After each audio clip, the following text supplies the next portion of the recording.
নমস্কার, আমি শর্মিষ্ঠা দে। রান্নাঘরের শর্মিষ্ঠাতে আপনাদের জন্য একটা নতুন রান্না নিয়ে এসেছি। আপনাদের সবাইকে স্বাগত জানাই। আজকে রান্নাটা আমি তো করবো না, করবে আমাদের একজন পার্টিসিপেন্ট। বিনোদ স্টিলসের তরফ থেকে একটা রান্নার কম্পিটিশন হচ্ছে, আপনারা সবাই জানেন। এই রান্নার কম্পিটিশনে যোগ দিয়ে প্রতিযোগিতায় পুরস্কার পেয়েছেন এবং মনোনীত হয়েছেন যিনি, আজকে তার নাম হচ্ছে রাখি সাহা। উনি আসছেন রান্না করতে আমাদের সঙ্গে এবং উনি একটা ভেজ ডিশ করবেন, আমি তাই জানি। তাহলে রাখি সাহা চলে আসুন। নমস্কার দিদি। আপনি কোথা থেকে এসেছেন? ভদ্রেশ্বর থেকে এসেছি। আচ্ছা, ভদ্রেশ্বর থেকে এসেছেন। রাখি সাহা, আপনি কি রান্না করবেন? পনিরের মালাইকারি। পনিরের মালাইকারি, এটা কিন্তু একটা ভেজ ডিশ। তাহলে আপনি তাহলে রান্নাটা করুন, আর রান্না হয়ে গেলে আমাকে তাহলে একবার ডেকে নিন। অবশ্যই। ঠিক আছে। পনির মালাইকারির জন্য লাগবে পনির, টক দই, গরম মশলা গুঁড়ো, কাঁচা লঙ্কা পেস্ট, জিরের গুঁড়ো, আদা বাটা, কাজু চারমগজ বাটা, নুন, নারকেলের দুধ, ধনের গুঁড়ো, আর চিনি লাগবে, আর ঘি লাগবে।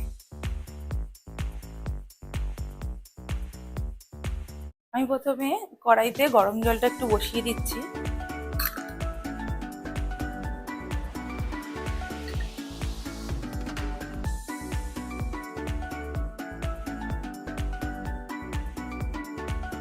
দু থেকে 3 মিনিটের মতন জলটা যখন উষ্ণ গরম হয়ে যাবে, তখন আমি সেটাকে বোলের মধ্যে রেখে দেব। জলটা আমাদের ফুটে গেছে, এবার আমি এখানে ঢেলে রেখে দিলাম। এবার আমি কড়াইতে সাদা তেল দিলাম।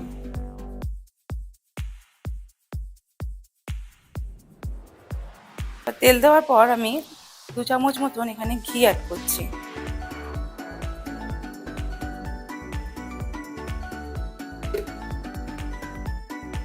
তেলটা যখন আমাদের এখানে গরম হয়ে যাবে, তখন আমি পনিরের মধ্যে নুন দিয়ে হালকা করে ভেজে তুলে রাখবো।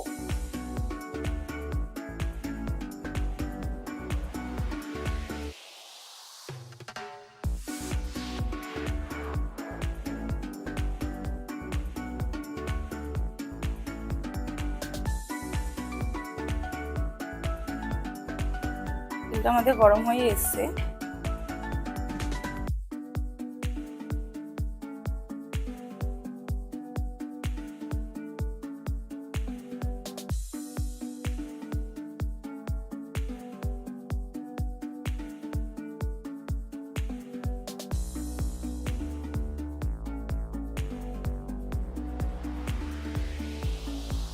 পনির আমাদের ভাজা হয়ে গেছে, এবার পনিরগুলোকে আমি তুলে রাখবো।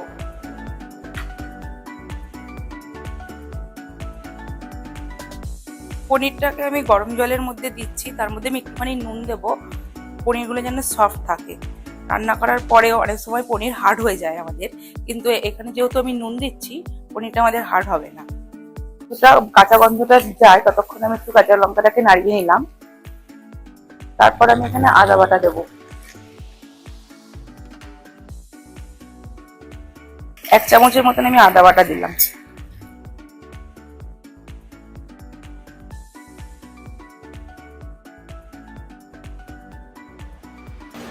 আমি অল্প একটুখানি এখানে জল অ্যাড করছি, কারণ আমি এখানে গুঁড়ো মশলাগুলো সব দেবো। 1 চামচের মতন আমি জিরের গুঁড়ো দিলাম, 1/2 চামচের মতন ধনের গুঁড়ো দিলাম।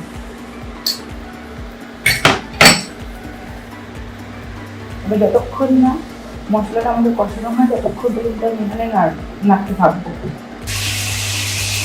এর মধ্যে আমি অ্যাড করছি কাজু বাদাম আর চারমগজ বাটা। 8টা-10টা মতন আমি এখানে কাজু ব্যবহার করেছি, আর 2 চামচের মতন চারমগজ দিয়ে ভালো করে বেটে দিয়েছি।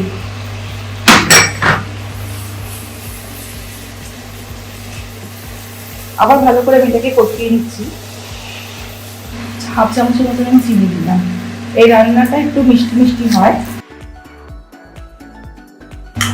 এই জন্য আমি 1/2 চামচের মতন এখানে চিনি দিলাম। এবার এখানে আমি 1/2 চামচের মতন টক দই ভালো করে ফেটিয়ে নিচ্ছি।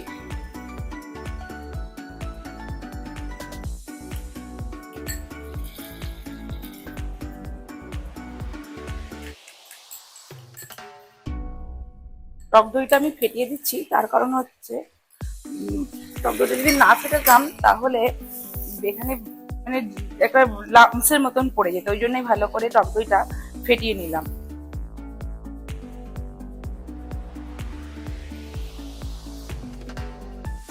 এর মধ্যে আমি নারকেল দুধটা অ্যাড করছি।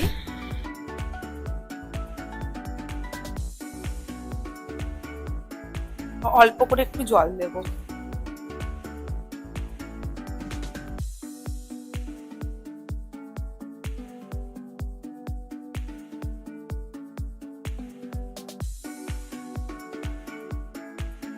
যতক্ষণ না ফুটে ওঠে ততক্ষণ জাল দিয়ে নেব, তারপর আমি এখানে পনিরগুলো দিয়ে দেবো।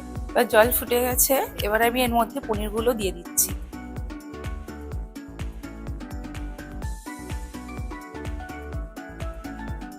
আমি রাখি সাহা ভদ্রেশ্বর থেকে এসেছি। রান্নাঘরের শর্মিষ্ঠা চ্যানেলে আমি অনেক দিন ধরে দিদিকে দেখি, যে ইউটিউব চ্যানেলের রান্না বিভিন্ন রকমের রান্না হয়, সেখানে দেখে আমি ইন্সপায়ার হয়েছি যে দিদির রান্নাঘরে আমি কবে আসবো। ওই জন্য আজকে আমি দিদির রান্নাঘরে চলে এসে একটা পনিরের মালাইকারি রান্না করছি।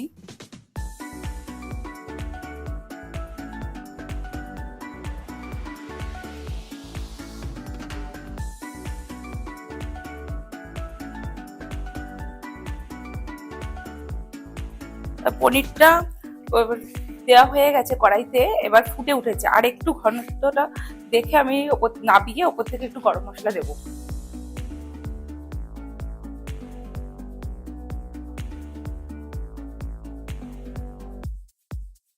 অল্প একটুখানি আমি গরম মশলা গুঁড়ো দিয়ে দিচ্ছি।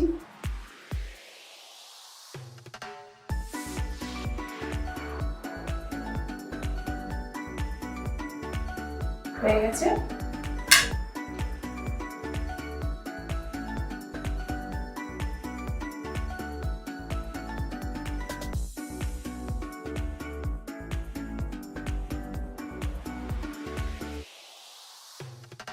আমার পনিরের মালাইকারিটা রেডি হয়ে গেছে।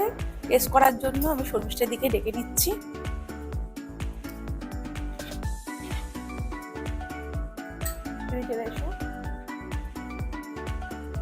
বাহ, আগে হাতে করে নিয়েই দাঁড়িয়ে আছে বেচারা। দাঁড়াও, দেখো কেমন হয়েছে। ভালো হয়েছে, খুব টেস্টি হয়েছে। এটা কি দিয়ে খাওয়া যাবে বলো? এটা রুটি, পরোটা, নান সবার সঙ্গেই খাওয়া যাবে। এটা খুব সুন্দর টেস্ট হচ্ছে। মানে এটা নিরামিষ রান্না। নিরামিষ রান্না তো সাধারণত আমাদের খুব একটা পাওয়া যায় না। তো আজকে রাখি একটা খুব সুন্দর নিরামিষ রান্না আপনাদের করে দেখালো। আপনাদের কাছ থেকে অনেকদিন ধরে আমি রিকোয়েস্ট পাচ্ছি যে ম্যাডাম আমাদেরকে একটু নিরামিষ রান্না কিছু শেখান, কারণ অনেক মাছ মাংস তো হলো, একদম পিওর ভেজ কিছু যদি আমরা শিখতে চাই তাহলে আপনার চ্যানেল থেকে কিছু একটা নতুন। সেই জন্যই আমরা আজকে রাখিকে ডেকেছিলাম। তো রাখি আজকে খুব সুন্দর একটা রান্না করলো। তো এত সুন্দর রান্না করেছে রাখি, রাখিকে তো খালি হাতে ফেরানো যাবে না, সেজন্য রাখির জন্য আছে কিছু কিছু উপহার। আচ্ছা, প্রথমে হচ্ছে গণেশ মার্কা সর্ষের তেল থেকে তোমাকে একটা সর্ষের তেল, এটা 120 বছর ধরে আমাদের সঙ্গে আছে এবং বিশুদ্ধতার প্রতীক। থ্যাংক ইউ দিদি, ওয়েলকাম। আচ্ছা, সুতানটি ক্রিয়েশন থেকে তোমার জন্য একটা ডিসকাউন্ট কুপন আছে, যদি তুমি এখানে যাও তাহলে এখানে ভালো শাড়ি জুয়েলারি পাওয়া যায়। আচ্ছা, বিনোদ স্টিলের তরফ থেকে একটা কুকওয়্যার তোমার জন্য।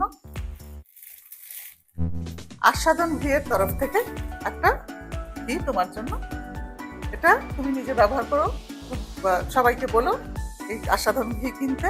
এটা এখানে অর্ডার করলে প্যান ইন্ডিয়া মানে সারা ইন্ডিয়া জুড়ে এটা ফ্রি হোম ডেলিভারি। বধূ আলতা সিঁদুরের তরফ থেকে তোমার জন্য একটা আলতা সিঁদুর। রান্নাঘরে শর্মিষ্ঠার তরফ থেকে তোমাকে একটা কফি মাগ, তুমি যখন কফি খাবে আমার কথা মনে করবে নিশ্চয়ই।